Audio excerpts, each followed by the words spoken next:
Hello, and welcome to the Future Proof Podcast. This is our monthly podcast where we chat about stuff we're working on and anything cool we're planning. I'm Melissa Avery Weir. And I'm Gregory Avery Weir, and we've got fun projects almost ready to launch. Yes. By the time you hear this, we'll be just a couple days away from the first issue of our Future Proof newsletter, or Future Proof Games newsletter. Yeah, we're still workshopping the exact name. Yeah. So this is going to be a monthly newsletter. It's basically replacing the Exploit Zero Day newsletter. It's going to cover a broader range of topics, anything we're working on, basically, instead of just Exploit Zero Day. There'll be a cat picture, certainly in this first one. One of the things that's going to be particularly fun is that there's going to be a bespoke article in it, something that won't end up on the blog, per se, but will be specific to the newsletter. This month, I'm writing about the intersection and interaction between the game Satisfactory and colonialism and capitalism. So, it's a fun game. I've put a lot of hours into it. Too many hours. So, I'm excited to write that. It's difficult not to write too much. And I mean, the body of the newsletter will just be, hey, what are we up to? The same sort of news you get from this, but in text form. Mm-hmm, with links. Yeah. Easy to follow, easy to digest. Yeah. Although we don't have cat pictures in this. No, we don't. We could describe your cats, but that might be a little weird.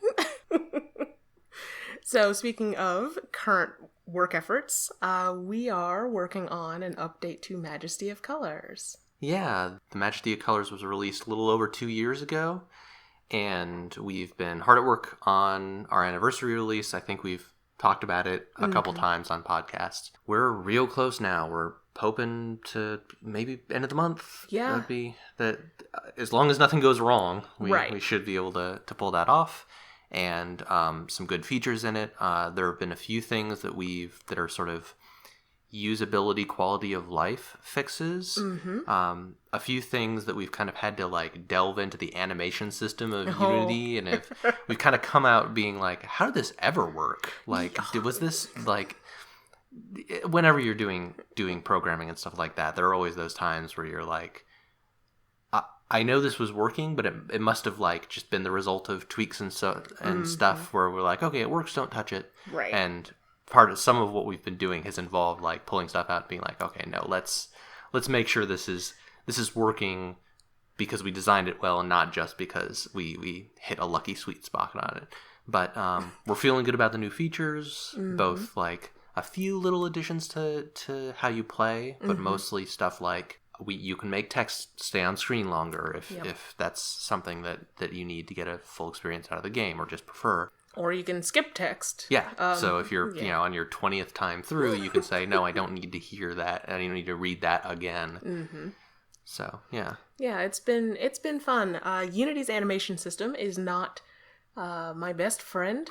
Yeah, I think it's generally pretty good, especially in more recent versions. It's probably just fine. It's my lack of skill. It's a very unique paradigm of making things happen on a computer. Yeah. That until you've spent a lot of time in that paradigm, it's really tricky to get going in. Yeah. So it's one of those things where I'll go in and I'll be like, okay, I see, I've got my state machine here, but oh yeah, there's the bottom panel of stuff, and how does that even intersect with what's going on? There's a timeline, there's a state machine of different animation states and all that. Yeah. It's a whole thing.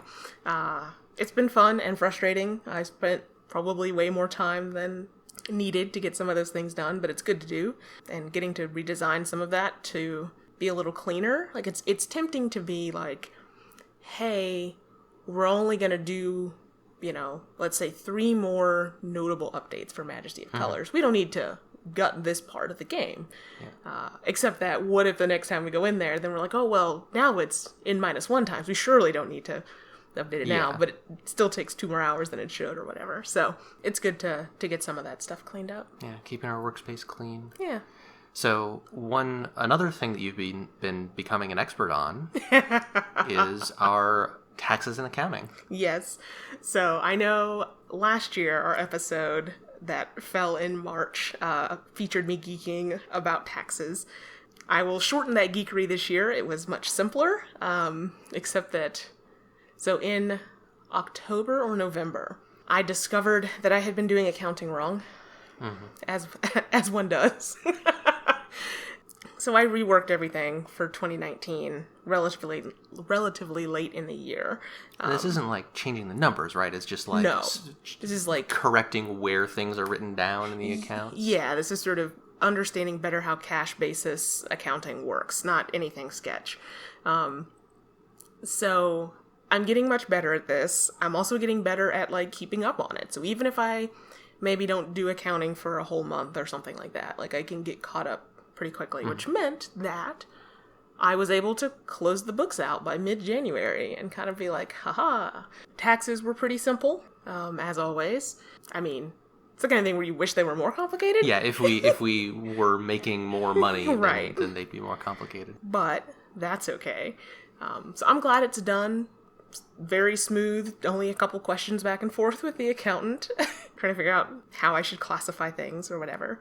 That's like a nice closing button on closing up 2019. And we had our business meeting since the last podcast, I think. Yeah. So that all just kind of zips up 2019. Yeah, we've reviewed all the stuff for the fourth quarter of 2019, and we're almost ready to do the first quarter of 2020.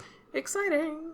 So our final bit of fun things we've been working on, speaking of anniversaries and closing up years, this is a very wrapping up sort of series of events for us. But we are also working on some additional material for Rosette Diceless. Yeah, so we released a relatively small role-playing book that was some base rules and things like that that's been out for a while. And we've been doing some off and on, some like supplemental material, some articles and stuff on our website that have like, here's some of our thoughts about the game and like a little bit of extra rules that you can use in your game if you want. And so as part of sort of the next step in the life cycle of that game, we're both wrapping up a lot of that stuff into an easy to reference book / PDF or whatever, and then also like adding a few things so that like if you want to get like a fully formatted product, you're actually getting something new that's not just taken from the website. And we'd for a while just sort of been like, we know we'll have some stuff we want to put in that's new,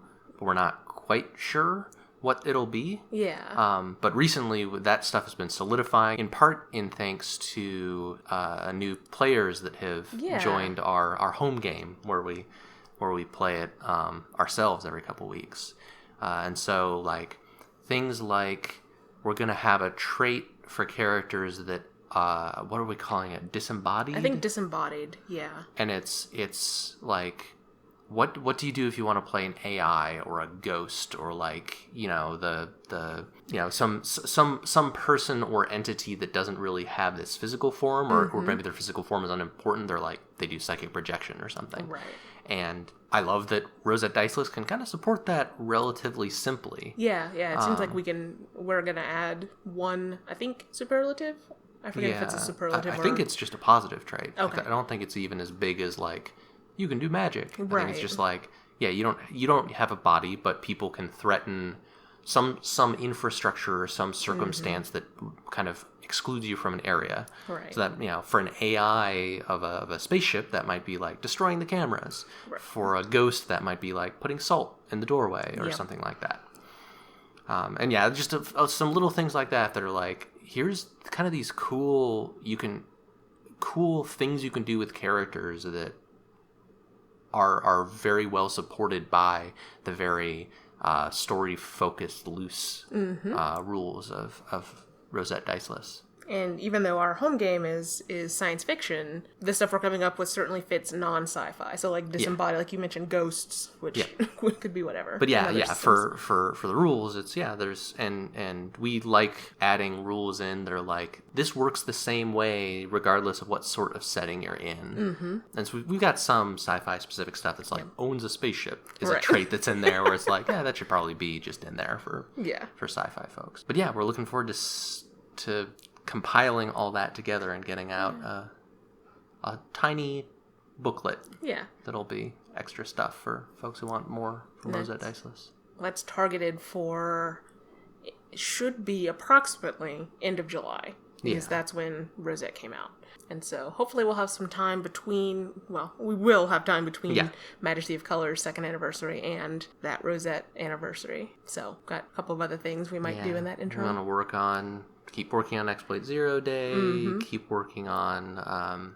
Cultivating Insurgency. Yes, our fun jam game, and then maybe get a little bit of a new project in there. We'll see. Maybe some doodles. Yeah, we might probably won't have anything to show off, but we'll see. So that's exciting. Yeah. You can find all of our stuff over at futureproofgames.com.